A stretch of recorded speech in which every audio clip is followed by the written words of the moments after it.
Good day everyone. Today I will be presenting the biography of Macleing Dulag, a brave leader who defended his people's land and rights.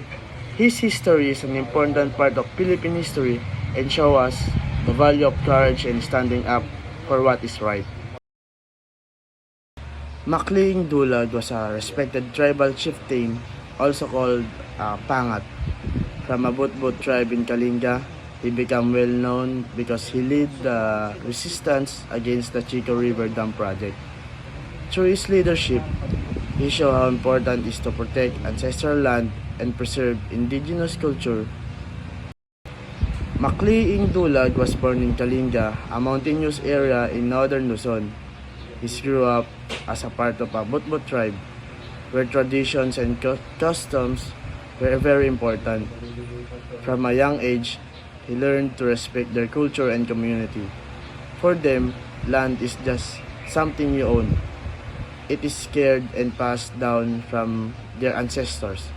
Because of his wisdom and strong leadership qualities, he eventually became a Pangat or tribe leader.